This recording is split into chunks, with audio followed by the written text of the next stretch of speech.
Believe it or not, there's a place in this world where few people lock their doors at night. Where the population does without guns, and the last shooting death anyone can remember was 7 years ago. And amidst all the peace and quiet, you'll find snow-capped mountains, rumbling volcanoes, and tropical jungle. You'll have to travel a bit to find all this, but find it you will in New Zealand. Beginning tonight, Oklahoma traveler Scott Thompson and photographer Grant Gerondale journey to the other side of the world to bring home the people and places of a timeless land.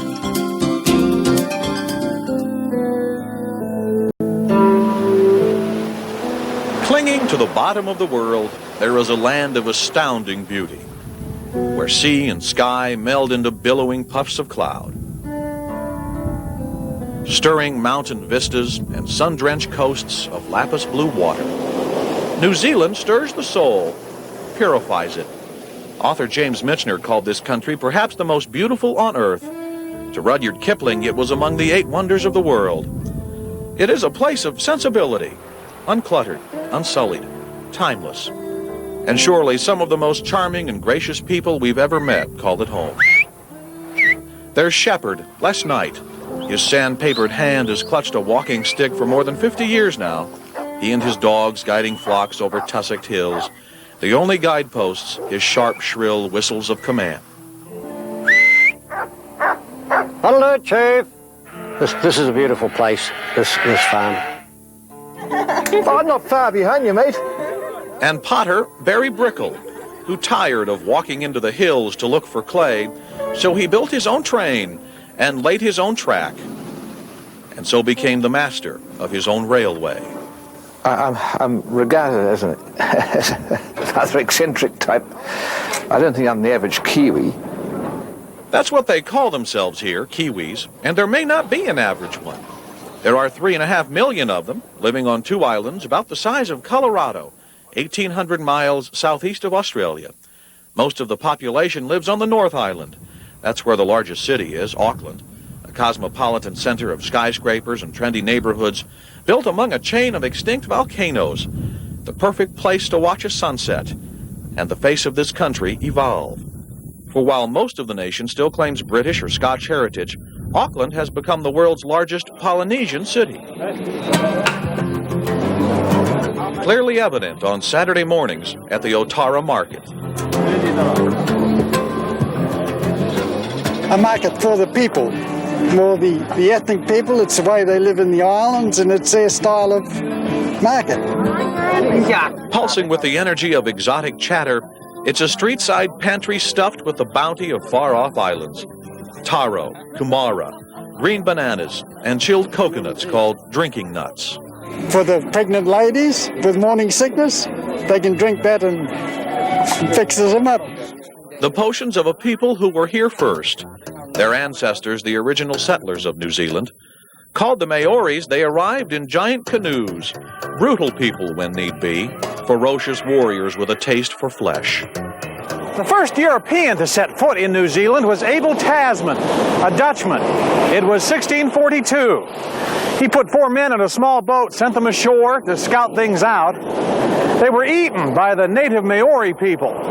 Tasman got the hint and hightailed it for home.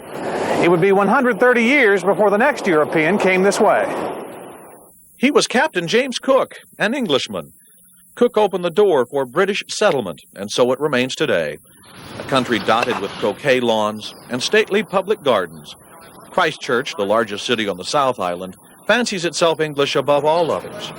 There's fine statuary and ornate iron fences, and a river called the Thames. And Cathedral Square, where Kiwis drop their English dowdiness. It's a happening place.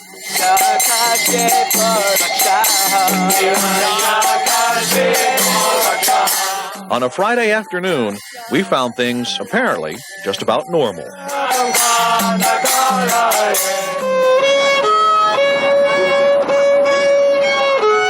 There's Ted Francis. He's been playing for tips for 13 years. Not that much excitement, but quite enough to keep things alive. How you doing? That's Helen Beswick, trained by the city to work as a juggler. This is her first day selling flower sticks, her own creation. And Anna Priestley. We found she and her friends weaving hair. This is our summer business. Yeah, we just do this to make a bit of extra money.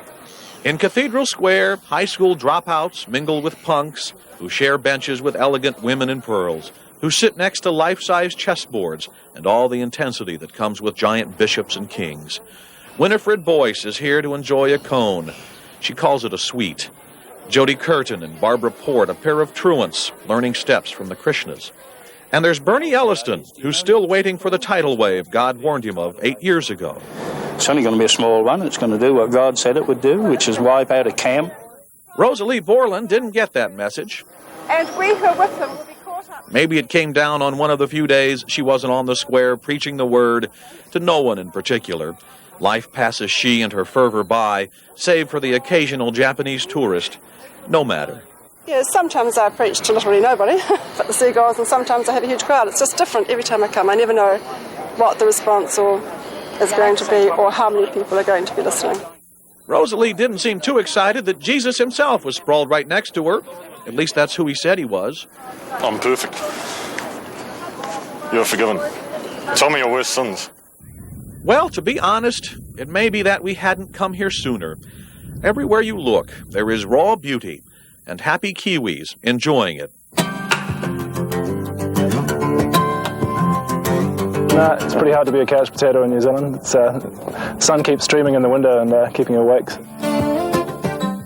We found Bruce Firth, 15 years old, minutes before he went running off a cliff for the first time, clad only in nylon and aluminum. A bit nervous, but it should be pretty not bad. We're all crazy people, you should know that.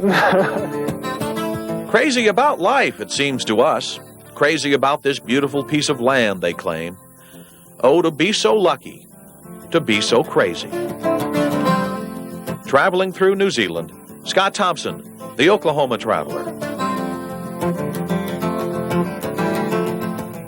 And there's more to come tomorrow night. The Oklahoma Traveler takes to the hills with Sheppard last night and takes part in a tradition as old as New Zealand itself. What a marvelous landscape. I can't wait to see more of it. I said it's going to be great fun to go along on another excursion of his.